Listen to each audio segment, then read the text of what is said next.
문재인 대통령이 인천 낚싯배 전복 사고의 희생자 가족도 챙기도록 지시하며 현장에서 미처 신경 쓰기 어려운 부분을 직접 챙겼습니다.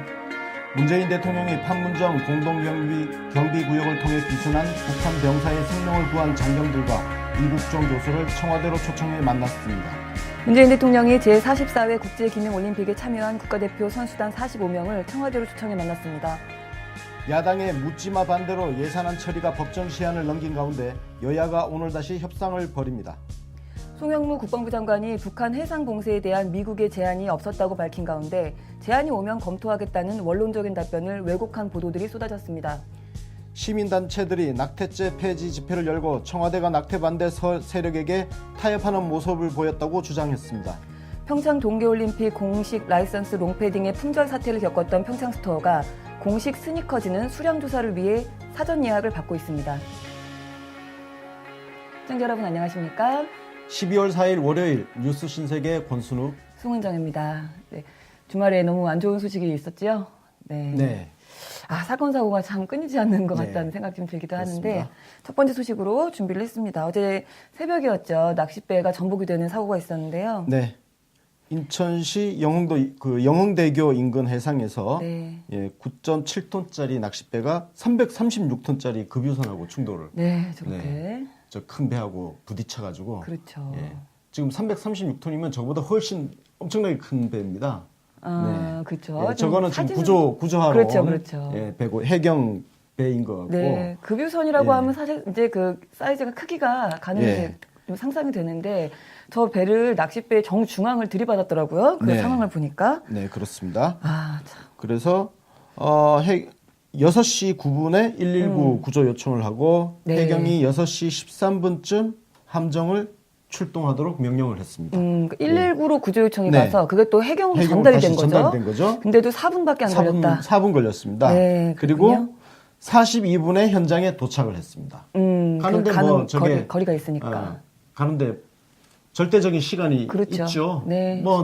제가 여기서 갑자기 제주도 가고 싶다고 갑자기 순간 이동하는 건 아니잖아요. 네, 그렇죠. 가는 거리가 그 정도, 그러니까 거의 한 35분 정도의 거리까지 이제 출동을 하러 간 거고, 그래서 곧바로 구조를 시작했다는 건데. 네. 투입된 게 어마어마합니다. 엄청나네요. 네. 해경 함정 25척, 네. 해경 25척, 해군 16척, 민간 어선 9척, 50여 척 배가 출동했고, 해군 헬기 8대 투입. 헬기도 이렇게 투입이 돼서 곧바로 구조를 시작을 했는데 지금 그 전복된 선체 내에 있던 분들 중에 사망자가 좀 많이 나왔고요. 네네. 그리고 밖에 이제 표류했던 분들 중에도 이제 저체온증, 날씨 너무 추우니까 물이. 네, 그렇습니다. 그래서 그거를 견디지 겨울이잖아요. 못하고. 얼마나 죽겠어요. 저거 진짜 그렇게 심장마비 걸릴까요? 그렇죠. 진짜. 저체온증을 이제 또 체질에 따라서 못 견디는 분들도 계시고 하니까. 그래서 이제 7명 표류하는 분들 중에서 이제 일단 구조가 됐는데 7분 구조하신 분들 중에서 일부가 이제 살고 일부는 돌아가시고 그리고 이제 그 선장 안에서 있던 분들 그분들 중에서도 우리 에어포켓이라고 하죠. 배가 뒤집히면 공기층이 조금 남아있는 그 부분에서 이제 그 에어포켓에서 버티고 계셨던 분 3분은 살고 나머지 분들은 또 돌아가시고 해서 지금 사망이 13명 그다음에 지금 실종이 2명 이렇게 아직 있는 상태입니다. 네. 하여튼 이렇게 사고가 나서 대통령께서 위기관리센터에서 직접 진두지휘를 하면서 사고를 수습을 했는데요. 이거 참. 안 좋은 일이라 가지고. 그렇죠. 사실 안 좋은 일이라서 대통령님이 뭐 잘하셨다 이렇게 막 칭송할 그게 참 죄송스러운 마음이긴 한데. 그걸 할 분위기는 아니고요. 네. 그렇긴 하지만 어쨌든 어떤 일을 하셨는지는 저희가 또 전해드려야 되니까요. 그래서 일단은 7시 1분에 첫 보고를 받으셨습니다. 6시 9분에 첫 신고가 들어갔었고 해경이 6시 42분에 현장에 도착을 했는데 도착한 이후에 이제 상태가 이게 좀 심각하다 싶어서 청와대로 보고가 올라갔나 봐요. 그래서 그 7시 1분에 보좌관한테 보고를 받으셨고 그 이후에 2번 더 그 전화로 보고 또 한 번은 서면 보고에서 총 3번의 보고를 더 추가로 받으신 이후에 6시 25분에 위기관리센터에 직접 이제 도착을 하셨다. 그래서 그때부터는 아예 상황을 진두지휘를 하셨다는 건데요. 일단 제일 먼저 말씀하신 거는 현장 지휘관 중심으로 일단 구조 작업을 해라. 그러니까 뭐 청와대나 어떤 그 중앙정부에서 이래라 저래라 하지 말아라는 얘기죠. 현장에서 직접 판단하고 결정해서 직접 실행에 옮기고. 현장이 제일 빠르죠. 그렇죠. 언제 명령 지시받고 그렇게 합니까? 맞습니다. 1분 1초가 아까운데. 그러니까요. 자, 그리고 대통령께서는 구조팀의 그 2차 사고도 안전사고도 유의해라. 예. 저는 이 말씀 보고 깜짝 놀랐습니다. 생각도 못한 얘기를 하셔가지고. 이것도 세월호의 교훈이죠. 세월호 당시에 2차 사고가 발생을 했지 않습니까? 네. 그때 잠수사님들 돌아가신 분도 네, 계시고 맞아요. 예, 그런 부분을 염두에 두고 2차 사고 유의하라고 지시를 하셨고 네. 그리고 이제 희생자 가족도 잘 챙겨라. 네. 그러니까 이미 사망자가 예. 되신 분들의 가족들. 그 연락도 빨리 연락 취하고 네. 심리적 안정 지원책을 지원 사항이 있는지 여부도 한번 알아보고 할 수 있는 걸 하라. 네, 맞습니다. 그리고 뭐 그거 예, 외에 지금 그렇게, 필요한 예. 장관회의들은 이제 행정안전부 장관이 직접 판단을 해서 장관회의나 이런 게 필요한 것 같으면은 소집을 해라 이런 이야기 하셨고요. 네. 그다음에 네. 구조작전을 적극적으로 공개해서 언론이 추측성 보도를 하지 않도록 적극적으로 정보를 공개하라. 참, 워낙 당하신 게 많으시니까, 언론에. 저런 말 들으면서 그 기자들이 좀 반성을 할까 모르겠습니다. 반성 안 합니다, 제대로. 네. 하여튼 현장이 되게 급박하게 돌아가고 있는데. 곰이 사람 되는 게 빠를 거예요. 그런가요? 예. 그렇군요. 곰이 사람 다는 게 빠르다. 그럴 것 같습니다. 네. 현장에서 그래서 이제 청와대에서도 대통령께서 현장 대응하시는 위기관리센터에서 대응하시는 장면들을 간단하게 또 영상으로 찍어서 올리기도 했어요. 그래서 그거 짧은 영상인데 하나 같이 보겠습니다. 그렇습니다. 그 항공기 있을 때 해경 세대 서방 두 대, 해군 한 척 이렇게 한 대에서 지금 항공수색을 계속 하고 있습니다. 항공수색도. 다들 안전조끼들을 입고 있는 것으로 판단하고 있습니까? 네, 그렇습니다. 제조 구조자도 그렇고, 그래서 그 의식불명 상태로 구조된 승선자들도 전부 구명조끼를 착용을 하고 있습니다. 예, 그렇다면 아직까지 생존해 있을 가능성이 충분히 있으니까 마지막 한 명 다 찾을 때까지 최선을 다해 주시기 바랍니다. 예, 최선을 다해서 수색 업체를 만들게 하겠습니다. 아침 일찍 그 대통령님부터 뭐 주영훈 경호처장도 그렇고 나오신 모든 분들이 보니까 얼굴이 정말 푸석푸석해서 나와 계시는 게 참 마음이 아팠는데. 아니, 잠도 제대로 못 주무시고. 그렇죠. 휴일날. 급하게 그죠? 뛰쳐나오신 거죠. 네. 쉬지를 못하는 거잖아요. 그러니까요. 네. 근데 어쨌든 청와대가 굉장히 빠르게 그 대처한 거에 발맞춰서 정부도 굉장히 민첩하게 대응을 했습니다. 이낙연 국무총리가 서울정부청사에서 관계장관 회의를 주재했어요. 그래서 네. 후속 대책을 논의를 했는데요. 일단은 이낙연 총리도 다른 건 다 필요 없고 제일 우선이 실종자부터 찾는 거다라는 이야기를 했습니다. 이낙연 총리는 어제 포항도 다녀오셨거든요. 네, 그 얘기도 네. 좀 이따 하겠습니다. 예. 네, 진짜 다녀와서 또 저거 수습 대책 맞습니다. 하느라고. 논의하시고 좀 아이고. 바쁘셨어요. 그래서 이런 이야기 하시면서 중요한 게 이제 뭐냐면은 바다를 끼고 있는 이제 인천시를 비롯한 지방자치단체들이 바다를 끼고 있는 단체들이 많잖아요. 그쪽에서 지금 어떻게 이런 일들 대처해야 하는지를 지금 이 상태에서 매뉴얼화해야 된다 이런 이야기도 좀 했고요. 네. 그리고 이제 해경 중심으로 수색하는 게 이제 우선이다 이런 이야기. 그러니까 모든 정권을 일단 해경한테 맡겨라 얘기를 하고 네. 지금 국방부 군인도 지금 들어가 있잖아요. 네. 국방부하고 지금 행정안전부나 해수부. 해수부는 뒤에서 네. 후방 지원하는 쪽으로 하자 네. 이런 이야기 하셨습니다. 네. 그래서 그러니까 이후에 중구난방이 되면 안 되니까. 네, 맞습니다. 질서가 있어야죠. 그렇죠. 네. 근데 이낙연 총리도 우리 문재인 대통령 말씀처럼 현장에 사실 이제 중심을 두라는 게 사실 같은 맥락이죠. 해경이 일단은 주도권을 갖고 있어야 된다는 말씀인데. 그러니까 세월호 당시에 보면 해경이 스스로 판단을 못 내렸잖아요. 그렇죠. 스스로 판단을 못 내리니까 꼼짝 마. 뭘 해야 될지를 몰라가지고 시간만 허비해버렸죠. 맞습니다. 그렇습니다. 해경한테- 스스로 판단하게 해야 되는 거죠. 맞습니다. 예. 해경 이번에 물론 뭐 비교가 안 되는 규모의 또 비교가 안 되는 사고이긴 하지만 세월호 때 정말 질책 많이 받았던 이번에 조금 많이 했으면 좋겠는데 김부겸 행정안전부 장관하고 김영춘 해양수산부 장관이 현장에 그래서 또 급파됐습니다. 잠깐 가서 또 상황을 좀 보고 어떤 것들을 또 도와야 되는지 확인을 좀 하고 왔다라는 얘기고요. 네. 이번 사고는 사고 직후에 그 해수부의 그 대처가 굉장히 또 빨랐습니다. 좀 놀랐던 부분인데 사고 소식 전해진 다음에 6시 42분 정도에 해경이 도착을 했잖아요. 그래서 구조 작업을 하다가 1시간 정도 지나서 아예 어선사고를 위기 단계 최고 수준인 심각 단계로 일단 격상을 해버리고 해수부 차원에서 그리고 중앙사고수습본부를 또 해수부 차원에서 설치를 해서 바로 1시간 만에 맞대응을 또 했습니다. 네. 그래서 준비를 빨리 잘 대처를 했는데 일단 실종자부터 좀 빨리 수색돼서 찾을 수 있기를 근데 이 와중에 한겨레 신문 기사 제목이 SNS를 달궜죠? 네. 아주 세 차례나 두 차례 제목을 수정했나요? 세월호 때하고 비교를 해가면서 그때에 비해서 뭐 얼마나 빨랐나? 진짜 아니 지금 사람 생명 구하고 있는 그 와중에 그거 따질 상황이 되나요? 그리고 출동을 하고 그 얼마나 빠른지 그 시간 초대 재는 게 더 중요한 거예요? 중요한 거는 어떤 과정을 거쳐서 어떻게 사람들을 구조를 해내고 어떤 일을 하는지가 중요한 거 아니에요? 시간 따지고 앉았어? 그러게 말입니다. 그 질문들 보니까 기자들이 몇 분이 지금 실종됐냐, 몇 분이 살아서 뭐 생존됐냐 이런 얘기를 물어보는 게 아니고 몇 분 만에 보고받았냐, 몇 분 만에 도착했느냐 지금 뭐 올림픽 달리기 하는 줄 아나 봐요. 약간 그따위 한겨레가 조중동을 비판한다고요? 여러분들 뭐 저도 조중동 비판 많이 하고 그러지만 한겨레가 조중동을 한다. 예. 비판할 자격이나 과연 얼마나 갖췄는지 그냥 뭐 진보 떠들면은 그냥 비판할 자격이 생기는 거예요? 그러게 말입니다. 참 답답한. 내가 너무 언론 비판할 게 많아서 오늘은 그걸 좀 갖고 오진 않았는데요.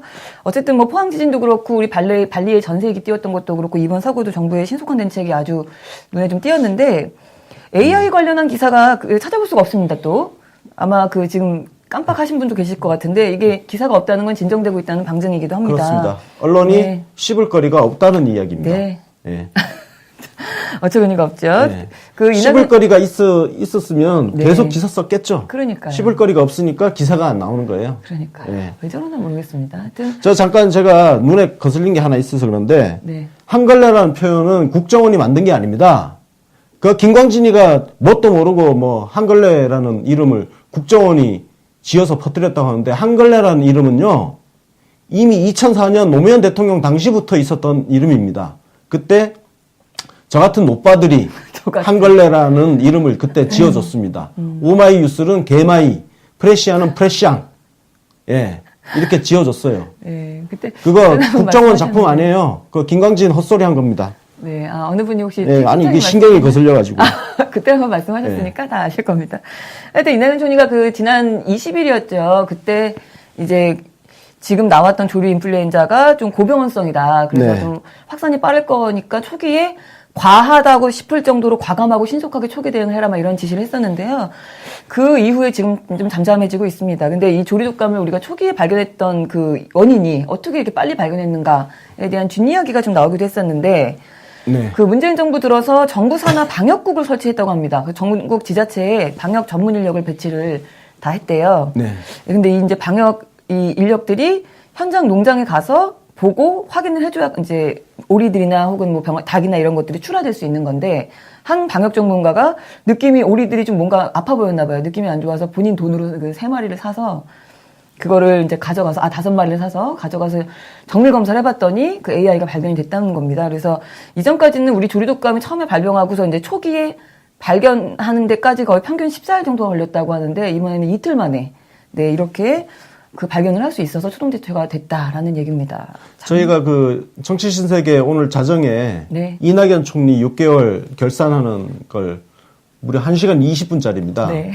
정말 자료 조사 열심히 해서 했는데 그걸 한번 들어보시면 왜 이렇게 정부가 바뀌었는지, 이명박근혜 9년과 지금의 정부가 왜 이렇게 다를 수밖에 없는지를 잘 아실 수 있을 겁니다. 지금 AI 같은 경우도 왜 이런 차이가 나느냐. 결국은 어떤 사람이 리더가 됐느냐가 굉장히 중요하다는 거. 정말 맞습니다. 노무현 대통령 밑에서 굉장히 훌륭한 공무원으로 비춰졌던, 유능해 보였던 유능해 보였던 맞아요. 반기문, 김장수 이런 사람들이 네. 완전 허접대기가 되고, 그죠? 맞습니다. 그리고 이명박근혜 9년 동안 굉장히 허접해 보였던 공무원 조직이 지금 보세요. 네. 굉장히 살아나서 유능한, 그 사람들 똑똑한 사람들 아니에요. 그 똑똑한 사람들이 바보 밑에서 바보가 된 거예요. 근데 지금 유능한 리더들을 만나니까 유능함을 다시 되살리지 않습니까? 네. 그래서 우리가 어떤 지도자를 선출하느냐가 굉장히 중요하다는 거. 네. 맞습니다. AI가 보여줍니다. 네, 좀 정말 절절하게 느끼고 있는데, 네. 이낙연 총리는 이거 말고도 아까도 잠깐 말씀하셨지만 주말에 또 포항도 갔다 오셨어요. 네. 네, 지진 정말 피해 아프십니다.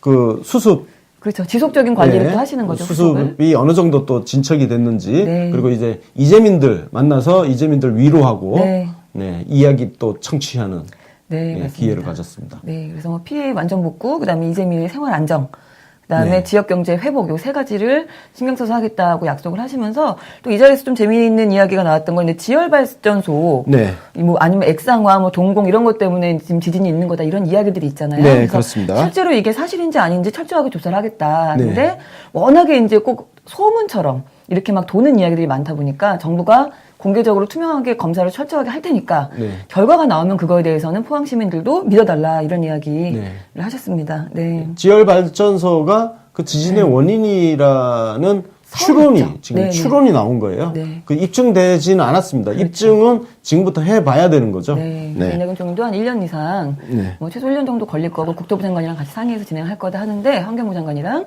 근데 어쨌든 그 결과에 대해서 일단은 열심히 다 공개를 다 할 테니까 숨길 이유도 없다. 네. 그러니까 그 결과가 나오면은 그대로 좀 믿어달라 이런 말씀을 하셨고, 하여튼 참 정말 유기적으로 돌아가는 정부다라는 생각이 또 이번 사고 때문에 들기도 했는데 이런 정부한테 아마추어라고 떠드는 웬 아마추어가 하나 있기도 했어요. 네, 정말 어처구니가 없죠? 꼴값입니다. 네. 자, 이 발언은 정말 문제 있는 발언인데요. 어처구니가 없습니다. 아마추어 같이 하는데 지지도가 70%라는 건 진짜 놀라운 일. 그러니까 이거 국민을 개돼지로 보는 거죠. 그렇죠. 네. 저 인식 자체에서 국민을 개돼지로 보는 거고, 그 아마추어를 떠드는 유승민은 앞으로 이제 6%라고 불러줄게요. 아, 괜찮네요. 6%. 나라 말아먹은 6%. 그렇죠. 말아먹는 데는 프로죠. 그러니까 프로인지 아마추어인지가 중요한 게 아니에요. 결과가 중요하죠. 저 새끼들 나라 말아먹었잖아요. 예. 개판 쑥대판 만들고. 네. 자, 그 유승민이가 합리적 보수라고 한겨레 같은 데서 쭉쭉 빨아주는데 저 유승민이가 박근혜 최측근 아니었습니까? 아유, 그럼요. 2007년부터 최측근이었어요. 박근혜 비서실장이었잖아요. 그리고 유승민이 박근혜하고 멀어지게 된 게 얼마 안 돼요. 그렇죠. 무슨 한 10년 정도 박근혜 옆에 붙어서 잘 먹고 잘 살던 인간이 어디 지금 와서 감히 프로 아마추어를 운운하고 있어요. 어처구니가 없습니다. 더더군다나 제가 이 말이 굉장히 화가 났던 거는 많이 들어본 말이라서 아마추어 같다라는 말을 저는 노무현 정부 때 많이 들어봤습니다. 네. 근데 그 얘기가 다시 나오니까 굉장히 좀 화가 나는 부분도 있었습니다. 하여튼 아마추어. 그래, 우리 아마추어다 이 새끼들아. 그래도 아마추어인데 우리가 이 니들보다 정도야. 훨씬 잘해. 그럼요. 우리가 우리가 아마추어는 니들은 뭐냐 진짜. 맞습니다. 하여튼 한심한 얘기 잠깐 했습니다. 다음 소식 가겠습니다. 문재인 대통령이 JSA 부대 장병들하고 이국종 교수를 청와대로 초청해서 만났죠. 네. 네. 저 영상 풀로 봤는데 아, 네. 진짜 시간 가는 줄 모르고 재밌게 봤습니다. 네. 맞습니다. 저는 저 사진이 되게 찡하더라고요. 왠지 네. 국군 최고 통수권자 아니십니까? 근데 네. 부하들한테 저렇게 허리 숙여서 인사하시는 모습이 이유 없이 그냥 괜히 코끝이 찡해진 사진이기도 했습니다. 저는 저 사진을 보면서 노무현 대통령이 사저에서 우리 그 순경들, 네, 의무경찰들한테 네. 허리 숙여 인사하던 인사하시는. 그 장면이 생각이 나더라고요. 네, 정말 닮으신 너무 분. 닮았죠? 네, 예. 맞습니다. 대통령으로서 그 아주 고마움을 표한다 이런 이야기를 네. 하셨어요. 정확하고 침착하게 상황 관리를 잘 해줬다. 근데 더 이제 상황이 위험해질 수 있었던 순간이었는데 번지지 않게 잘 마무리했다라는 네. 얘기 하셨고요. 그리고 네. 이국종 교수를 만났죠. 네. 이국종 교수가 저렇게 군복을 입으니까 또 네. 자세가 나오더라고요. 네, 그러게 말입니다. 네, 자세가 나오는데 영어도 되게 잘하고 아, 그렇죠. 네. 중간에 그 뒤에 말미에 영상을 보면 네. 마크 리퍼트 대사를 만났을 얘기하고, 때 네. 리퍼트 대사가 자기한테 했던 말을 그대로 영어로 예. 반복을 하는데 미국에서 또 오래 계셨던 분이니까 예, 예. 당연히 잘하실 수밖에 아니, 없죠. 문제는 이제 리퍼트 대사가 했던 말을 그대로 기억하고. 기억해서 영어로 옮기는 게 음. 대단하구나. 네. 진짜. 예. 네, 그게 그렇습니다. 좀 부러웠습니다. 나는 뭐 했나? 그러셨군요. 예. 이렇게 요즘 자꾸 부러운 게 많으셔서 큰일 났어요. 네. 예. 우리 대통령님하고 관련된 것들은 네. 예. 다 부럽죠? 예, 저는 저 멀리서 네. 그저 바라만 볼 수밖에 없는. 네, 그거는 뭐 저희 시민들 다 마찬가지 아니겠습니까? 네. 네. 바라보는 또 즐거움이 있습니다. 네. 그 자리에서 그 우리 예전에 판문점 도끼 만행 사건 네. 그 얘기를 또 잠깐 언급하기도 네. 하셨고요. 네, 말씀하셨습니다. 네. 그래서 더 생생하더라고요. 네. 그 영상을 보면 여러분 한번 나중에 찾아보세요. 영상을 보면 대통령님이 그 판문점 미르나무 사건, 미르나무 이렇게, 제거 작전. 예, 네. 그걸 설명을 하시는데 생생합니다. 그렇겠죠. 예, 그 말씀이 본인이 그때 직접 겪었던 일이기 때문에. 네. 그래서 아마 그 이야기를 듣고 있던 JSA 그 장교들과 병사들 그리고 이국종 교수가 더 뭐랄까 국군 통수권자에 대한 믿음과 신뢰가 있었을 것 훨씬 더 생겨났을 거라는 그랬겠죠. 거. 헌정을 하니까. 아, 그러고 생각해보니까 그 당시가 지금 굉장히 오랜 시간이 지난 때잖아요. 그렇습니다. 문재인 대통령님이 군인 당시였으니까. 1978년에 네. 78년 일입니다. 77년이었나 78년인가. 78년이었던 것 같아요. 예. 그러면은 거의 지금 얼마인가요? 40년? 혹시 그때 태어나셨어요? 그때 저 막 태어났죠, 이제. 아, 예. 네. 이렇게 생년월일을 밝혀버리는. 네. 그랬군요. 근데 그때 그 대통령께서 지금 40년이 지난 건데, 네. 생각해보면은 그 판문점의 그 환경이라고 할까요? 거기는 거의 발전이 안 되고 그대로일 거 아니에요. 뭔가 개발이 됐거나 그런 게 아닌 그렇죠. 상태니까. 거기는 그대로죠. 네, 그러니까 그 풍경이 지금까지 똑같을 거라는 생각이 지금 갑자기 들어서, 굉장히 좀 시차가 딱 압축되는 느낌 좀 그렇죠. 드네요. 이번에 네. 그 영상을 보셨겠지만 이번 영상에도 미루나무가 등장을 합니다. 네. 그 78년 도끼 만행 사건이 벌어졌을 때도 사실 그 미루나무 때문에 벌어진 일이거든요. 맞아요. 그래서 결국 그 미루나무 베어내는 게 작전이었어요. 네, 미루나무 제거 작전. 예, 제거 작전. 그러니까 그 한 그루 미루나무 때문에 맞습니다. 예, 큰일 날 뻔했죠. 큰일 날 뻔했다. 네. 이번에도 사실 약간 그런 분위기도 했는데, 하여튼 이 과정에서 이제 뭐 우리 낮은 포복으로 네. 북한 되게 위험한 상황이었는데도 북한 병사를 그래도 그 목숨을 살리겠다고 쫓아가서 낮은 포복으로 구해왔던 그 우리 권용환 중령. 중령. 네. 네. 이번에 영상으로 보니까 네. 오 진짜 그 어깨가 네. 딱 벌어진 게 그래요? 진짜 그렇군요. 군인 각이 탁 나오더라고요. 네. 거기 JSA 대대의 대대장인 네, 대대장이죠. 중령이죠. 네. 예. 그리고 송승현 상사, 노영수 중사, 요분들도 같이 이제 뭐 너무 고생했다, 무섭지 네. 않았느냐, 뭐 또 칭찬도 해주시고, 네. 네, 하나도 안 무서웠습니다. 이렇게 얘기도 하셨다는데, 이국종 교수와의 대화도 또 주말 내내 그 대화 내용도 좀 화제였어요. 그렇습니다. 네. 네. 정말 저분 아무래도 말씀을 외워가신 것 같아요. 정말 말을 너무 잘하시던데. 네. 예. 저 말씀이, 저는 그게 기억이 나요. 제일 기억에 남는 거는, 우리 대통령께서 표현을 잘못했죠. 특전사인데 공수부대원이라고 네. 표현을 하셨는데, 네네. 예. 그래서 뭐 좀 더 믿음직하고 뭐 좀 이렇게 얘기하는 거. 네네. 사실 그거 말고는 다른 게 기억이 안 나요. 네. 그리고 제일 사람들한테 많이 회자됐던 거는 대통령 각하라고 말한 거. 그 각하라는 말, 우리 이제는 이명박 놀릴 때 말고는 안 써먹는 정말 오래된 단어인데, 그 얘기를 하셔가지고, 깜짝 놀랐습니다. 조금 낯설긴 하죠. 우리가 각하라는 표현을 안 쓰잖아요. 노무현 대통령. 전두환 때부터, 때까지만 쓴 것 같은데요? 아니요, 그 뒤로도 계속 썼습니다. 썼나요? 네. 계속 썼고, 김대중 대통령 당시에도 대통령께서는 대통령님이라고 부르면 좋겠다고 했지만, 박지원 비서실장이라든지 이런 분들이 전부 각하라고 불렀어요. 네, 불렀고, 노무현 대통령 때부터 대통령님이란 게 조금 더 자연스럽게 불려지기 시작했죠. 네. 근데 제가 한번 각하라는 게 굉장히 낯설게 한번 들린 적이 있었는데, 강금원 회장님이 네.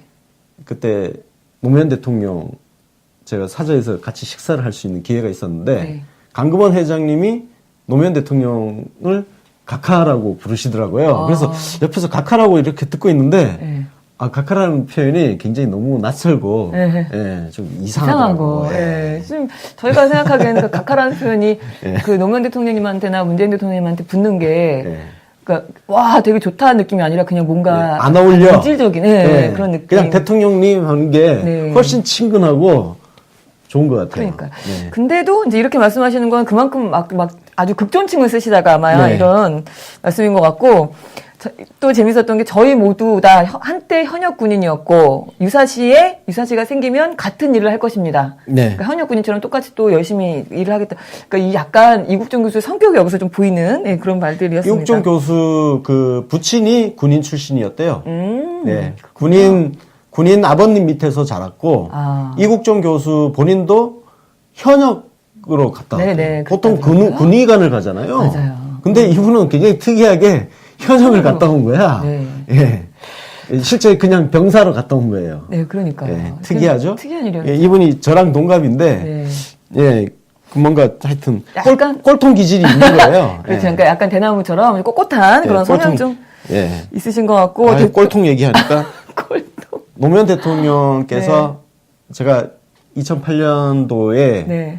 한번 대통령님하고 노래방을 한번 간 적이 있었는데요. 네. 아, 그날 이제 폭탄주도 좀 많이 마시고 했는데 노무현 대통령께서 저한테 스나이퍼 너 꼴통이지 그러시더라고요. 정답. 대통령님 말씀은 항상 정답입니다. 예. 그래서 저는 그 뒤로부터 꼴통이라는 소리를 굉장히 자랑스럽게 생각하고 있습니다. 아, 네. 대통령님이 말씀하신 말씀은 예. 네, 자랑스럽게 생각하셔도 될 것 같습니다. 그 대통령님하고 문재인 대통령님하고 이국종 교수하고 악수하는 장면도 굉장히 화제였는데 네. 여기서 관동상명을 아주 명확하게 되면서 네. 그렇게 소령제복 딱 맞춰 입고 와갖고 예, 참 의사로 온 게 아니라 자기가 해군 소령의 자격으로 온 거다 이렇게 이야기하는 그 성격이 뭐 어떤 성격인지 참 눈에 보이는 부분도 있습니다. 그래서 이거에 대해서 이제 해군 소령으로서 왔다 이런 이야기에 대해서 또 문재인 대통령하고 송 장관이 화답을 하기로 했는데 이국종 교수의 지금 문제 제기, 지금 외상센터, 중증외상센터가 좀 너무 열악하다 이런 거에 네. 대해서 이제 송영무 장관이죠. 같은 자리에 배석해 있으면서 긴급 후송 의무 헬기 구입을 원래 계획이 있었는데 좀 앞당겨서 2018년, 2019년에 각각 4대씩 총 8대를 도입하도록 예산을 다시 배정하기로 했다. 이런 이야기도 있었고요. 네. 좀 빨리 네. 대통령께서 좀 꼼꼼하신 부분이 그 중증외상센터의 1차 이제 외상 치료도 물론 중요한데 그거에 그치지 않고 이제 트라우마에 대한 치료까지 시스템을 네. 좀 갖출 수 있도록 해야 된다. 또 이런 지시를 하기도 하셨습니다. 네. 아, 참 훌륭하신, 하여튼, 훈훈한, 보고 있으면 훈훈한 모임, 그 만남이었는데요. 그 얘기를 네. 전해드렸고요. 이 와중에 그 사람 살리느라고 바쁜 분한테 자꾸 또 인권 가르치시던 우리 선생님, 김 선생님 한 분 계시잖아요. 김종대. 예, 그 선생님께서 또 만나자고 했다가 퇴짜 먹었다는 또 소식도 있긴 했어요. 이국정 네. 교수님 잘하셨습니다. 그럼 그거 바빠지겠네요. 안 만나도 돼요. 네. 예.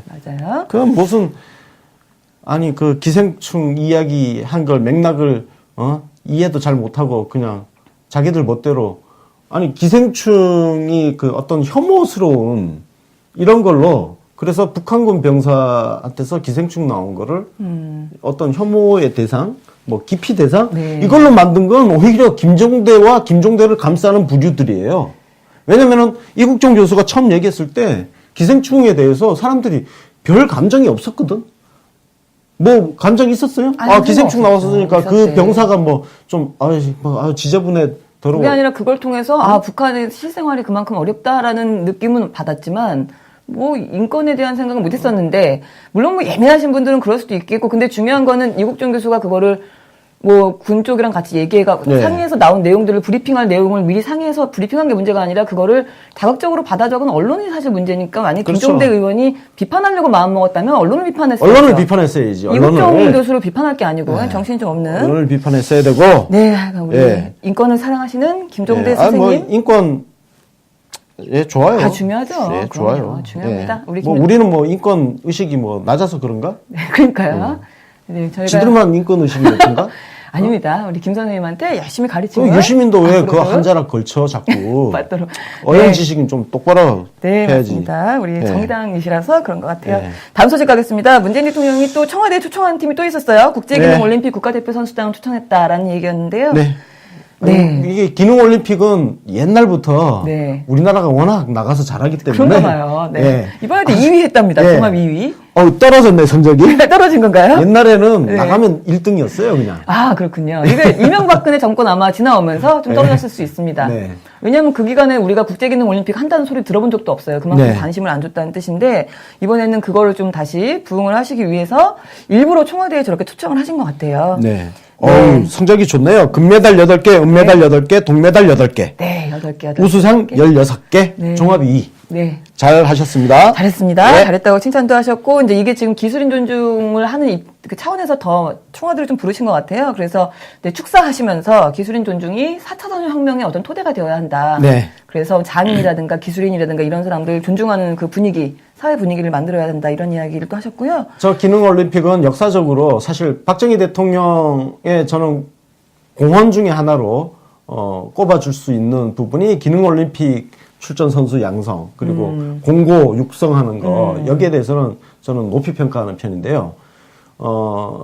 공고생들 요즘 이제 이름을 다 바뀌었지만 그 대학 진학이 어려운 학생들 같은 경우는 공고를 진학해서 저렇게 기술 배우고 기능올림픽 같은 데 나가서 장려를 막 해줬단 말이에요. 네. 예, 해줬고 충분히 먹고 살 수 있는 어떤 그런 환경이 있었던 그런 시대가 있었죠.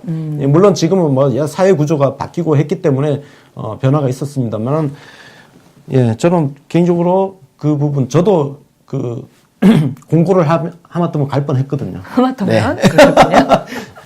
큰일 날 뻔했어요. 예전에는 과거에는 이렇게 집안이 어려운데 공부는 잘하는데 대학 가긴 집안이 어려운 이제 학생들이 그런 상고, 여상, 뭐 공고 네, 맞습니다. 이런 데로 많이 갔었다는 얘기. 예, 저도 구미 공고를 들었습니다. 갈 뻔했습니다. 구미 대구시니까. 거기 TK시니까. 구미 공고 가면 구미에 있는 네. 삼성, LG 전자에 거의 무조건 취직을 하고 일단 학비도 안 들죠. 그리고 그렇군요. 군도 그 부사관으로 갔다 오는 뭐 특례 조항 같은 게 있었어요. 그리고 뭐 졸업하면 20살부터 돈 벌잖아요. 예. 그렇군요. 그래서 그 구미 공고는 커트라인이 굉장히 높았던 학교예요. 그러니까요. 예. 예전에는 박정희 그렇다 대통령이 하더라고요. 육성한 학교니까. 그렇군요. 네. 하마터면 박정희 예, 대통령 오늘 육성한 고등학교 저 그때 가실 뻔. 되게 가기 싫었어요, 진짜. 무서웠어. 무서우셨군요. 뭐가 그렇게 무서우셨어요? 박정희가 무서우셨을까요? 재밌습니다. 그럼 이 자리에서 조금 마음 아픈 얘기도 하셨어요. 그 최근 현장 실습 중에 우리 불의 사고를 당했던 네. 학생이 또 나왔잖아요. 네. 그래서 이 학생 이민호 군이었죠. 네. 그 이민호 군 얘기를 하시면서 더 이상 이런 참담한 일이 있으면 절대 안 된다. 그래서 학습권, 그 다음에 학생들의 안전, 뭐 인권 이런 것들이 철저히 보장돼야 한다라는 이야기를 그 자리에 지금 고용노동부 장관이 같이 있었거든요. 네. 그래서 그 장관, 그 다음에 교육부, 중기벤처부를 비롯한 관계부처에서 신경을 좀 써라라는 지시를 또 하셨어요. 아니, 진짜 요즘 취업이 힘들다 보니까 사람 알기를 우습게 하는 회사들이 너무 많아요. 특히 어린 학생들이 진짜, 아니, 생각해보세요. 저 고등학생들, 우리 자식 같은 애들 아닙니까? 그 애들을 데려다가 함부로 막 부려먹고 실습생이라는 이유로 사실 월급도 제대로 안 주잖아요. 그러니까요. 정말 문제가. 그럼 좀 안전하게라도 일을 하게 해줘야 되는 거 아니에요? 그러니까요. 이번 어른이 되어나서 진짜 부끄러운 줄 알아야지, 진짜. 지 자식 새끼들을 그렇게 키울 거예요? 안 키우잖아, 그렇게. 지 자식 새끼들은 애지중지 키우잖아. 네. 왜 남의 새끼들은 그렇게 안 보는 거야, 진짜. 맞습니다. 쓰레기 같은 새끼들. 네. 우리 뭐 이전에 구의역 사고도 있었지만 이번 사고는 정말 상황 자체도 너무 처참해서 차마 뭐 뉴스로 전달해드리지 못할 그러니까. 정도의 정말 처참한 상황이었거든요. 그래서 마음이 아팠는데. 이런 부분을 정말 정부와 국회가 합심해서 법률로 정말 고용노동부가 일 열심히 해야 됩니다. 이런 거 진짜 다 때려잡아야 돼요. 사업장을 폐쇄시킬 정도로 강력한 제재가 들어가고 과태료 몇십만 원 이딴 거 좀 하지 마세요. 장난처럼. 다 돈으로 때우잖아. 예를 들어서 뭐 무슨 장애인 고용 이런 거 안 지켜도 대충 과태료 몇 푼 내고 다 때운다고요. 왜냐면 그게 더 싸거든. 언제까지 이럴 거예요. 그리고 이런 실습생들 노동 착취하는 거 이런 거 언제까지 과태료 몇 푼으로 때울 거예요. 그냥 징역형 갖다 때리든가 사업장 완전히 문 닫게 할 정도로 강력한 제재를 해서 정말 사람이 먼저인 세상, 우리 그거 얘기하잖아요. 일단 사람을 하찮게 취급하지 않는 그런 분위기를 만드는 거. 이걸 사람이 그렇게 다 안 되잖아요. 그러면 사람이 스스로 하지 않으면 제도로 강제시켜야 되는 거예요. 그래서 법률과 제도가 존재하는 거죠. 예. 맞습니다. 우리 고용노동부 김영주 장관 열심히 해주시기를 바라겠습니다. 하여튼 뭐 이 자리에서 지금 네. 선수단이라고 하지만 다 17세에서 22세 사이입니다. 네. 기능올림픽 선수단은. 그래서 학생들이잖아요. 그래서 대통령님 만나면서 아주 신이 나가지고 사진도 열심히 찍고 네. 악수할 때 보니까 학생들이 다들 저렇게 90도로 굽신굽신하면서 저렇게 사진 찍고 선생님들도 이제 교사들이 같이 있잖아요. 그 선생님들도 똑같이 저렇게 덩달아서 낮은 자세로 학생들이 아주 신나서 대통령님이 학생들이랑 같이 있을 때는 항상 특히나 더 표정이 밝으신데 아주 그러니까 분위기가 좋았다. 이게 달라진 거죠? 네. 대통령과 기념사진을 찍는 사람들의 표정이 인위적이지 않잖아요. 맞아요. 정말 자연스럽게 밝고 환하잖아요. 이게 세상이 바뀐 증거입니다. 네. 네. 우리는 세상을 바꿨습니다. 네. 예. 앞으로도 바꿀 게 많지요. 하여간 기분 좋은 사진들을 좀 봤는데 다음 소식은 고구마 100만 개 같은 소식을 좀 전해드려야 될 네. 것 같아요. 예산안 협상이 실패했습니다. 네.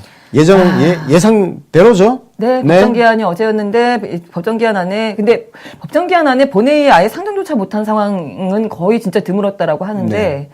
민주당이 근데 그동안 어차피 이제 3당 협상이잖아요. 그러니까 국민의당을 일단 설득을 해서 과반을 확보한 다음에 자유당을 좀 압박을 한다 이런 이제 전략을 갖고 있었는데 국민의당이 지금 자유당이랑 똑같이 목리를 부리고 있는 상황입니다. 우선은 아동수당하고 기초연금 두 가지를 반대를 하고 있는 상황인데요. 그러니까 지금 묻지마 반대예요. 그냥 묻지마 반대 같아요. 네. 이게 지금 국민의당 같은 경우는 무슨 속셈인지는 모르겠지만 이게 뭐 바른정당하고 정책 연대를 하는 일환인지는 모르겠지만 여기도 지금 자유한국당이나 할 법한 짓을 국민의당이 지금 같이 하고 있는 거거든요. 맞습니다. 예. 지금 당시에 우리 대선 당시에 공약들을 보면은 각 당의 공약들 중에 네. 아동수당의 경우를 보면은 우리 문재인 대통령 아동수당이 가장 보수적입니다. 네. 0세에서 5세까지 10만원씩 주겠다는 거잖아요, 지금. 그러니까 근데 지금 비교를 해보면 네. 쟤네들이야말로 펑펑 퍼주는 그야말로 그죠? 어처구니가 없습니다. 예. 홍준표는 15만원씩 1인당 초중 고생 예. 소득 하위 50% 딱 정해놓고 안철수 같은 경우는 소득 하위 80% 그러니까 20% 제외하고 다 준다는 거죠. 정해놓고 11세까지 10만 원씩 주겠다. 유승민은 초중고 자녀 1인당 자녀만 있으면 무조건 1인당 10만 원 주겠다 해요. 이 상황에서 지금 사실은 지금 심상정 의원도 있지만 문재인 대통령 공약이 가장 보수적이고 가장 쬐끔 주는 네. 거거든요. 근데 이걸로 지금 너무 비싸다고 안 된다는데 이유가 기가 막힙니다. 지방선거 때문이야. 반대하는 이유가 아동수당하고 기초연금을 올려주면 사람들이 좋아하잖아요. 그래서 네. 내년 지선에 민주당의 선거 호재가 되기 때문에 반대한대요. 미친 겁니까, 이 사람들? 미친 거죠. 네. 참, 미친 거죠. 어처구니가 없어 할 말이 네. 없습니다. 여당의 선거 호재라서 반대한다. 야, 그러니까 이렇게 그 논리를 뒤집으면요. 노무현 대통령 때 실제로 그런 이야기를 했어요. 홍준표, 유승민 이 사람들이 노무현 대통령 때 했던 얘기가 경제가 더 나빠져야 된다. 정권 교체하려면 더 나빠져야 된다. 그런 얘기를 떠들고 다녔어요. 그 지금도 문재인 정부가 뭐든지 잘하면 자기네들한테 불리하다. 지금 오직 그 생각밖에 안 하는 것 같은데. 그러니까 쟤네들은 지금 현 정권이 좋아지는 것은 무조건 반대야. 그런가 봅니다. 네. 어처구니가 없습니다. 또 그러니까 나라를 생각 안 하는 거지. 그렇죠. 지금 뭐 공무원 증언하고 최저임금에 대한 것도 그 인상 관련된 예산안도 반대하는데 이 상황은 또 더 나쁩니다. 이거는 뭐 아예 상태가 안 좋은데 무조건 반대죠. 그래서 지금 민주당 쪽에서는 원래 정부안은 1만 2,221명인데 민주당 측에서는 1만 500명까지는 어떻게 양보할 수 있겠다. 그 이상은 안 된다라고 얘기를 했고 자유한국당은 뭐 7,000명까지밖에 안 된다 이런 식으로 무슨 시장 가갖고 무슨 물건 깎는 아저씨들도 아니고 도대체 왜 이러는지 모르겠습니다. 근데 야당들이 반대하고 있는 공무원 채용 내용을 보면 구체적으로 그 내용들을 보면요. 예. 이거 표가 요즘 많이 이게요. 다 현장직 아니면 보세요. 정직. 그러니까 구체적으로 보면 뭐 예를 들어서 파출소 24시간 순찰 인력 2,000명 정도. 네. 112 상황실 CCTV 관제 인력 181명. 네. 아니 다 필요하잖아요. 지금 직배원 하나하나 보면 네. 이게 하나하나 다 필요한 거예요. 해양 경비 및 안전 강화 인력 144명. 집배원 1,000명. 집배원. 아니 필요하잖아요. 네. 근로감독관 800명. 아니 지금 조금 전에 우리 그 실습생 그 사례에서 그렇죠. 말씀드렸지만 그러니까 근로감독관이 감독관을 늘려야 그럼요. 뭘 할 거 아니에요. 어업지도 단속. 이것도 이번에 사고 난 문제 아닙니까, 사실. 어업지도 단속 141명. 오히려 여기 예를 들어서 일선 지금 복지 쪽은 아예 없네. 없어요, 거의. 와, 제가 아는 분이 일이 얼마나 힘든지 정말 어떤 자신이 하고 싶었던 일이라서 네. 복지 분야 공무원을 했어요. 네. 근데 너무 힘든 거야. 그렇죠. 한 사람이 커버해야 할 사람이 너무 많은 많으니까. 거예요. 그렇죠. 그리고 이쪽이 무슨 각종 기초생활보장금이라든지 돈 나가는 문제도 연결되어 있기 때문에 네. 민원에도 엄청나게 시달려요. 그렇죠. 그래서 자기 나름대로는 사회에 어떤 좋은 일을 해보려고 좋은 뜻을 가지고 사명감을 갖고 복지 공무원을 했다가 결국은 너무 힘들어서 때려쳤어요. 때려치고 그냥 나와서 다른 일을 해요. 진짜 안타깝다. 이렇게 해서 되겠습니까? 네? 왜 그분들도 이러는지 우리 모르겠어요. 시민들이에요. 네. 이걸 어떻게 그냥 무작정 반대죠. 그러니까 뭐 답이 없는 건데, 지금 예산 처리가 지금 불투명합니다. 오늘 뭐 협의한다고는 하지만 지금 절대로 뭐 안 꺾어주겠다. 일단 국민의당이 계속 몽리를 부리고 있는 상태이기 때문에 쉽지 않을 것 같은데, 이것 때문에 지금 경기 회복세가 지금 우리가 회복세에 있잖아요. 네. 최근 들어서. 먹구름이 있을 거다라는 또 분석이 나오기도 했어요. 참. 여기서 양보하면 안 됩니다. 네. 예, 버티세요. 네. 뭐, 준예산 갑시다, 그냥. 예. 뭐 올해 안에 안 되면은 예, 준예산이라는데 준예산이라는데 뭐 네. 그거 굉장히 이례적인 일인데 가봅시다. 네, 네. 그렇게 해서 지금 여기서 꺾으면은 정말 특히나 지금 일자리 문제, 공무원 그 충원 문제 때문에 좀 계속 논의가 심하기 때문에 이거는 네. 꺾으면 안 될 것 같다는 생각이 좀 들고요. 이러면서 또 한쪽에서는 또 국회가 비판받은 게 이유가 또 하나 있는데요. 네. 그 세비 인상, 국회의원 세비 인상은 또 찰떡궁합으로 또 합의를 봤어요. 네. 바로바로. 그래서 뭐 세비 인상하고 보좌관 증언하는 거는 이사천리로 합의를 봤다. 뭐 이런 그러니까 이 얘기. 새끼들 저 보좌관 증언하는 게 니들도 힘들어서 인력을 늘리는 거 그러니까요, 아니야. 그러니까요. 근데 이 진짜 우리 일상생활에 시민들하고 생각이- 밀접하게 되어 있는 맞습니다. 그 공무원 늘리는 거를 마치 책상 빙빙 돌리는 그런 공무원 늘리는 것처럼 호도를 하면서 공무원 늘리는 게 아니라 지금 충원하는 거 아니에요. 지난 시간에 저희가 충원이라는 표현을 써드렸지만 정확하게는 이게 충원입니다. 법률로 규정되어 있는 정원이 있고 그 정원을 아직 다 안 채운 거예요. 그걸 채워나가는 과정에 있는 겁니다. 아이고 진짜. 정말 본인들 어? 밥그릇은 열심히, 본인들 힘든 건 열심히 세금 쓰고 있는 야당들. 저거 문자폭탄 날려야 될 것 같은데. 정말 어? 용서가 안 됩니다. 네, 오늘까지 예. 합의 안 되면 정말 행동 들어가야 될 것 같다는 생각도 듭니다. 뭐 오늘까지 뭐 어떻게든 합의를 보겠다고 하고 지금 본회의가 네. 7일, 8일까지 하면 이번 정기국회가 마감이니까요. 예. 그 전까지 어떻게든 해봐야 될 것 같습니다. 다음 소식 가겠습니다. 송영무 국방부 장관이 국회 국방위원회에 참석을 했었죠. 근데 이 자리에서 네. 발언에 대한 또 문제가 있다 하는 식의 기사가 굉장히 많이 있었어요. 네. 네. 송영무 장관 이거는 진짜 거의 뇌피셜이더라고요. 이거 쉽게 얘기해서 하지도 않은 말을 그러니까요. 그냥 기사를 그냥 갖다 쓴 멋대로, 거야. 멋대로 해석을 한 건데, 지금 이야기가 더불어민주당 이철희 의원이 뭐 미국에서 얘기했던 그 해상공세 뭐, 그거에 대해서 협의한 게 있느냐 없느냐 이렇게 물어봤어요. 근데 송 장관이 그런 거는 협의 안 하고 있는데 지금 참여정부 때는 가입하지 않고 대량 살상 무기 확산 방지 구상, PSI라고 합니다. 여기에 가입하지 않으려고 노력을 했는데, 이명박이 덜컥 가입을 해버린 상태이기 때문에 국제적으로 만약에 그런 이슈가 나와서 공론화가 되면은 그거를 우리가 모른 척할 수는 없다. 같은 기구에 지금 포함이 돼 있으니까. 그래서 요구가 되면 검토는 할 거다. 이렇게 얘기를 했어요. 그러니까 문제는 그 제안이 왔느냐? 제안 온 건 없어요. 그러니까요. 근데 오늘 어떻게 할 거냐? 검토하겠다. 검토해야겠다. 뭐가 문제야? 그랬더니 검토해야 되겠다고 얘기했다는 걸 가지고 마치 해상봉쇄를 송 장관이 하기로 한 것처럼 이미 뭐 제안을 받아서 무슨 협의를 한 것처럼 이런 식으로 호도한 그 기사들이 굉장히 많았습니다. 그래서 이 왜곡 보도에 대해서 기사들이 진짜 많이 쏟아졌어요. 예를 들면은 주로 이제 이슈는 뭐냐면 청와대와 국방부의 엇박자 이거 제일 좋아하는 얘기잖아요. 먹잇감이죠 아주. 뭔가 갈등이 일어나는 네. 걸 제일 좋아해. 엇박자 뭐 이런 거 되게 그리고 갈등을 좋아하잖아요. 일부러 만들어내잖아요. 네. 정말 많았습니다. 기사가 정말 깜짝 놀랄 만큼 엇박자 없어. 그러니까 뭔 내용이 문제라는지 모르겠어요. 송영무 장관이 답변한 게 너무 정상적이잖아요. 상식적인 답변을 했습니다. 근데 이거에 대해서 이제 워낙 이런 보도가 많이 나오니까 국방부에서도 반박을 했어요. 그래서 송영무 국방부 장관의 발언은 해상봉쇄에 관련해서 논의한 적도 없고 검토한 적도 없다라는 우리 정부의 입장을 사실대로 명확하게 전달을 했다. 왜 이게 문제가 되느냐 이제 이런 식으로 또 반박을 했습니다. 그러니까 이철이가 질문을 개떡같이 한 거예요. 네, 제가 보기에는 이철희 의원의 문제가 좀 있습니다. 질문을 그따위로 해. 가정법으로 하니까. 네.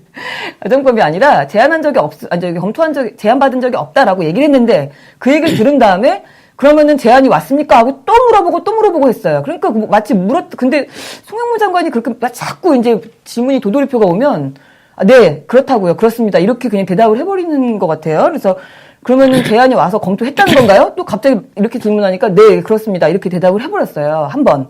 그러니까 아마 말실수가 지금 꼬투리가 잡힌 것 같은데 전체적인 맥락을 봤을 때는 송영무 장관은 제안 온 것도 없고 제안이 만약에 온다면 그때는 그때 돼서 검토해 보겠다라고 얘기를 했습니다. 송 장관이 좀 말하는 스타일이 좀 정치적인 걸 못하다 보니까 예. 송영무 장관 그 옆에 있는 보좌관들 네. 좀 회의 좀 해서 좀 조심합시다. 문재인 정부의 지금 이게 예를 들어서 이거예요. 우리 축구 같은 거 할 때 보면 네. 구멍이라는 게 있어요. 저기 잘 못해. 그러면 저쪽으로 집중적으로 뚫어. 그러니까요. 이런 게 있거든요. 지금 송영무 장관이 언론 입장에서 보면 약간 그거 됐어요. 구멍처럼 지금 보이나 봐요. 보인 거예요, 지금. 네.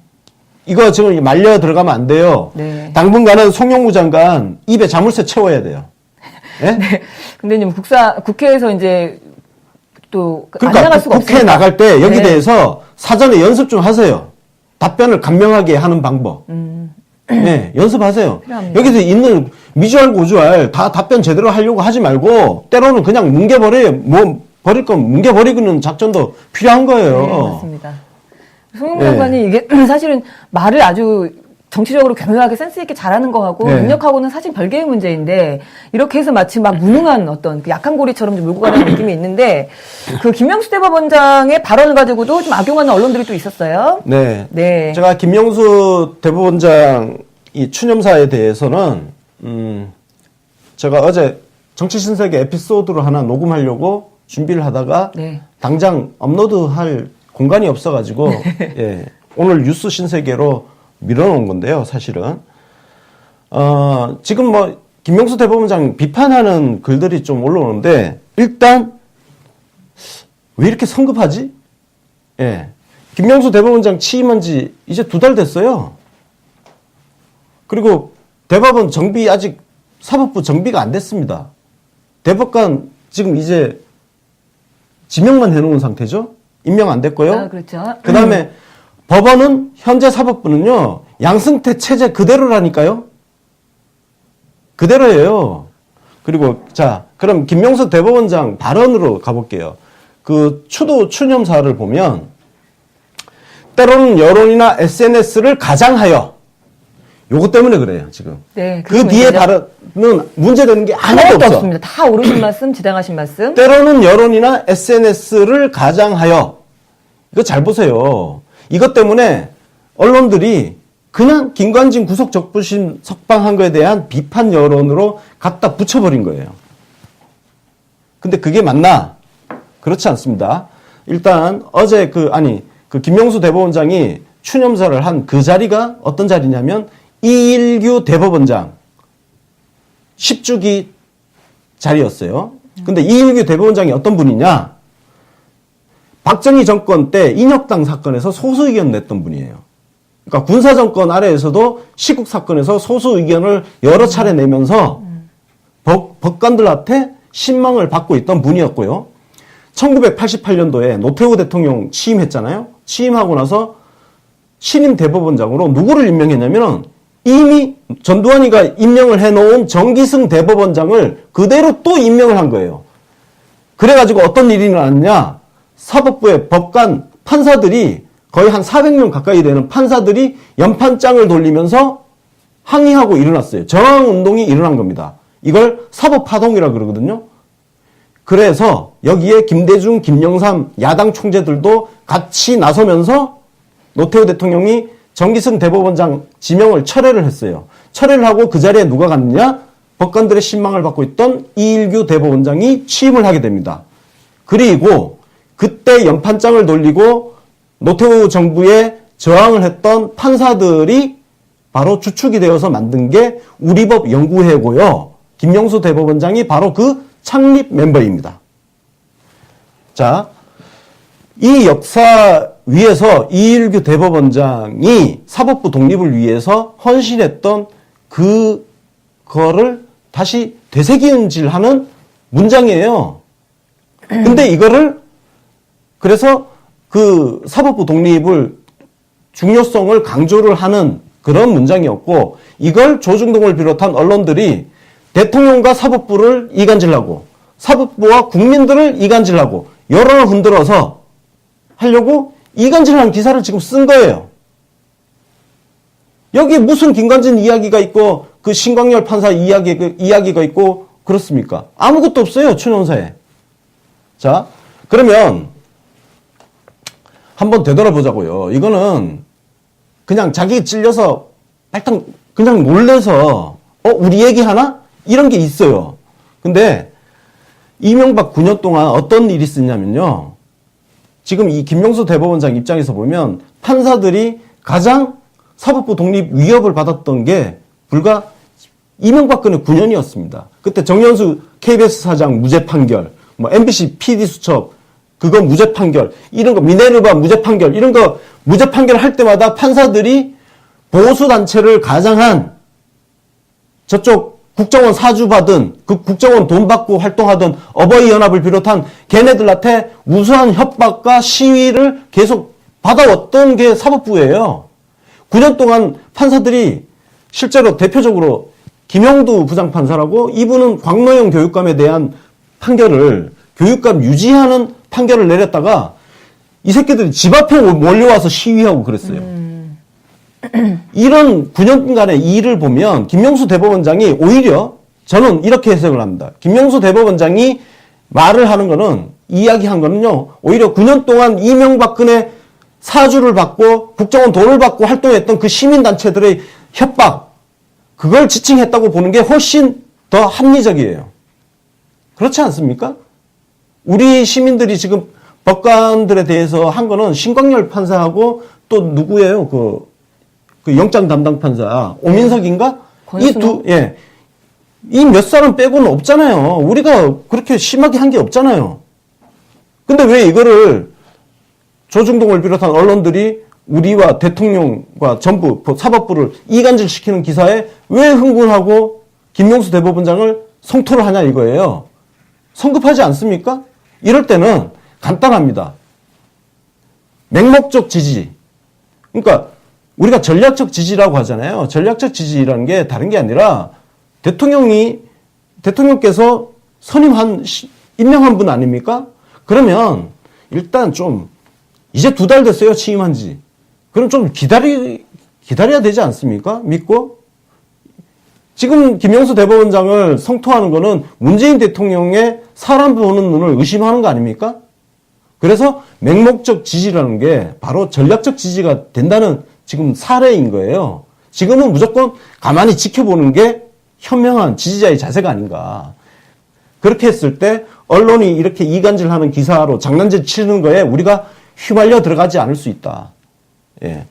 그럼에도 불구하고 신광열 판사라든지 오민석, 권순호 이런 판사들에 대한 비판 행위는 우리 계속 해야 되는 거예요. 이건 별개인 거예요. 하여튼 저는 조금 지금 이 시점은 정말 전략적 지지라고 불리우는 맹목적 지지가 필요한 시점이다. 취임 2달 조금 넘긴 대법원장을 일단은 시간을 더 주고 믿고 기다리는 게 현명한 지지자의 태도가 아니냐, 그런 말씀을 드릴까 합니다. 네. 예. 그렇군요. 다음 그 말고도 또 강경화 장관에 대한 그 왜곡 보도도 있었어요. 예. 이건 왜곡 보도라기보단 거의 비하 이건, 보도 예, 수준인데요. 그렇죠. 이거는 진짜 저 이거 기사 보고 네. 지금 이게 벌써 이 기사는 이틀 전에 나왔지만 이 강경화 장관의 이 징계, A 국장 징계 이 사안은 이미 한 달 전에 됐어요. 네, 맞아요. 한 달 됐는데 그때하고 지금 전혀 다른 이야기가 나오잖아요. 네. 내용을 읽어보니까요, 거의 소설 썼더라고요, 그냥. 그러니까. 그리고 이게 그 A 국장이라는 사람이 여자는 열등하다라고 발언을 실제로 했다고 본인이 인정을 한 상황이었는데, 그거에 대해서 이제 내부 징계가 있었다는 거죠. 근데 그 징계를 강 장관이 처음부터 보도를 보고 그 네. 발언을 듣고 여성은 열등하다라는 발언을 듣고 징계해야겠다고 결심한 것 같다. 이렇게 쓰면서 애초에 그 사람한테 좋지 않은 감정을 가지고 있었던 것 같아. 이런 얘기를 써 있는데요. 이게 지금 외교부 안에 네. 강경화 장관을 깎아내리고 폄하하고 저항하는 세력의 말을 그대로 받아 쓴 거예요, 이거는. 어떻게 이런. 근데 이게 한 달 전만 해도 이게 지금 어떤 감사를 받고 있는 그 국장이 기자들하고 모인 자리에서 1차, 2차 술자리에서 여자는 열등하다. 그러니까 남녀 평등에 대한 어떤 여성을 열등하다. 폄하하는 그런 발언을 지속적으로 했다는 거거든요. 했다는 거죠. 그리고 본인이 그 발언을 했다라고 사실을 얘기를 했대요. 인정을 했대요. 그러니까 그래서 했는데 이 사람이 하는 얘기가 되게 웃겨요. 나도 A 국장이 징계받을 정도의 큰 실수를 한 건 아니라고 생각한다. 미쳤나 봐요? 이게 실수가 아닌 뭐가 실수입니까? 그 다음에 정무적인 입장에서, 그러니까 강경화 장관이 뭔가 정치적인 이유로 이 사람을 쳐낸 거다, 뭐 이런 이야기, 뭐도 있고. 아, 이거는 진짜, 강경화 장관에 대한 어떤 조직적 저항의 지금 냄새도 지금 네, 난단 말이에요. 맞습니다. 특히 그 남자 기자들하고 그리고 외교부 안에 있는 터줏대감들, 네. 기존 기득권 세력이 같이 합작해서 지금 강경화 장관에게 어떤 타격을 가하려는 그런 시도가 일어나고 있는 거 아니냐. 이딴 기사에 단독을 붙였어 또. 어? 뭐 그냥 읽어보면서 그냥 일단 그 비외시, 그 다음에 여성이라서 아주 깔보는구나, 딱 그 느낌이 들었습니다. 그렇습니다. 네. 지금 외교부 안에서는 분명히 그런 분위기 있을 거예요. 외무고시 출신도 아니죠, 여성이죠. 네. 언론의 기획이지들 예. 끝이 없습니다. 우리 강경화 장관을 우리가 응원을 좀 해줘야 됩니다. 네, 맞습니다. 예. 우리 시간이 없는데 큰일 났네요. 그리고 뭐 언론 기획기자 하나 나온 김에 하나 더 말씀드리자면, 베트남 다녀온 변상욱 대기자가 네. 가짜뉴스 하나를 또 파헤쳐서 알리기도 했어요. 이게 네. 우리 탈원전 정책 탓에 베트남으로 원전 수주하기로 한 게 무산됐다라는 문화일보 기사가 있었습니다. 네. 그러니까 문재인 대통령의 정책 때문에 우리가 원전 수주 못했다는 건데, 알고 봤더니 이미 2016년에 이미 계획이 전면 중단되었다라고 취재가 됐다고요. 그래서 그러니까 이미 결정돼 있던 것들을 네. 우리 대통령한테 갖다 탓이다. 덮어씌운 거예요. 네, 맞습니다. 그러고 있는. 이게 언론이네, 이게. 그러니까요. 이게 가짜뉴스잖아요, 가짜뉴스. 그렇죠. 가짜뉴스죠. 정확한 가짜뉴스. 우리 가짜뉴스에 대한 정부 차원의 대책이 진짜 필요합니다. 네. 이 사회를 타락시키고, 오염시키고, 우리가 한 발 한 발 나가는 걸 뒤에 지금 발목 잡기 하는 거거든요. 여기에 대해서는 정말 강력한 제재 네. 시스템을 필요합니다. 만들어야 됩니다. 네. ABC였나요? ABC에서 미국에서는 갑자기 이제는 외국 보도, 그러니까 오버한 기사 네. 정직시켜버린다고 또 결정했다고 하는데 네. 부럽습니다. 다음 소식 빨리 가겠습니다. 네. 낙태죄 폐지를 요구하는 시민단체 집회가 있었어요. 네. 네. 뭐 청와대로 행진을 하면서. 네. 만만한 게 청와대야. 저 이 기사 보고 네. 솔직히 진짜 너무 화가 났어요. 국회로 가야 될 거 아니에요, 지금? 네, 맞습니다. 국회로 가는 게 제일 빨라요. 왜 청와대한테 법을 하라고. 입법부. 몰라요? 입법부. 그러니까요. 심지어 정부가 만든 법도 국회에서 통과해줘야 법이 되는 겁니다. 지금 예산안 안 넘어가는 꼴을 보란 말이에요. 지금 청와대가 무슨 힘이 있습니까? 솔직히 얘기해서.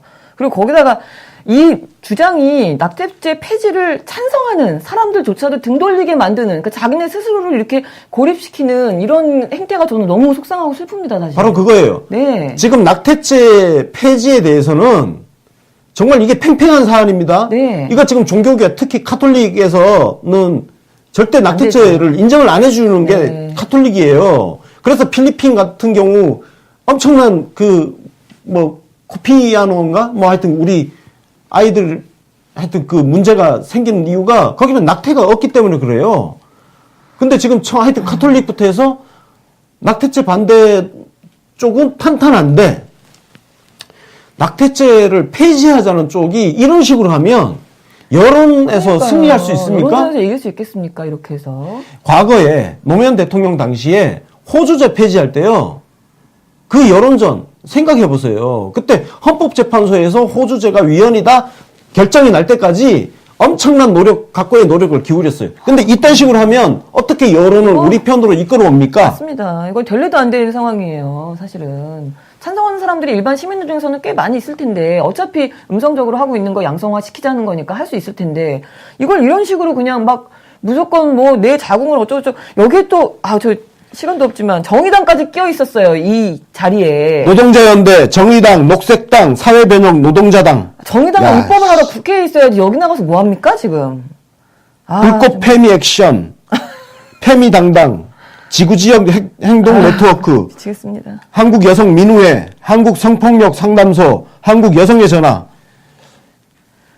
지금 당신들 지금 국민 여론 등지자고 지금 작정한 겁니까? 낙태죄 폐지 의지가 있는 거예요?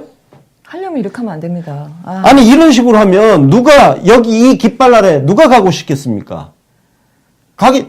찬성을 하지만 이 깃발 아래 안 갈 겁니다. 그러니까요. 그러면 여론전에서 승리할 수 있어요? 여론전 승리도 안 되는 거를 그러면 우리가 독재 국가예요, 지금? 대통령 마음대로 아니 또 할 수도 없어요. 대통령 마음대로. 이거 국회에서 입법 사항이라니까. 하여튼 그 여성의 권익을 보호하는 목소리를 오히려 구석으로 몰고 있는 예. 정의당은 빨리 정당 해체하고 시민단체 하기를 내가 공고한다 진짜. 네, 어? 공고한다. 그게 정당이냐? 네, 정당이냐? 네. 마지막 소식 빨리 가겠습니다. 예. 평창올림픽 온라인 스토어에서 예전에 그 롱패딩이 그냥 뜨자마자 품절됐다라는 얘기를 전해드렸었는데 네. 이번에는 그래서 스니커즈를 만들면서 기념 스니커즈 그건 아예 예약 판매를 한답니다. 그래서 네. 뭐 미리 그러니까 예약을 그냥 받는 거예요. 미리 돈 두고 사는 건 아니고요. 네. 그래서 수량만 파악해서 나중에 이제 본인들이 원하는 그러니까 구매자가 원하는 매장에다가 갖다 놓겠다라는 거죠. 그래서 네. 이거는 제가 보기엔 또 그 기념으로 할 수 있는 또 스니커즈라서 그리고 심지어는 이게 소가죽 스니커즈라는데 5만 원이랍니다. 네. 소가죽 스니커즈 5만 원짜리 진짜 보기 어렵거든요. 그래서 가격도 아주 괜찮은 것 같고 하니까 네 관심 있는 분들 빨리빨리 가서 구매를 예약을 해주시길 바라겠습니다. 네. 평창의 성공을 기원하겠습니다. 오늘의 뉴스 신세계는 여기까지고요. 12월 4일 월요일이었습니다. 그리고 네. 오늘 오후 2시 30분에 네. UBC 월드 라이브가 있고요. 5시에는 정치부 회식 라이브가 있습니다. UBC 월드는 원래 금요일에 하는데 이번 주 금요일에 저희 인터뷰가 2건이 지금 잡혀 있습니다. 오후 3시에 그 박찬대 의원이 있고 네. 저녁 7시에 변상욱 대기자님 대기자님? 인터뷰가 있어서 부득이 UBC 월드가 지금 오늘 월요일로 당겨서 방송을 하게 됐습니다. 많은 시청 부탁드리겠습니다. 네, 많은 시청 부탁드리고요. 저희는 그럼 내일 오전 10시 45분에 다시 생방송으로 오겠습니다. 시청해주신 여러분 고맙습니다. 감사합니다.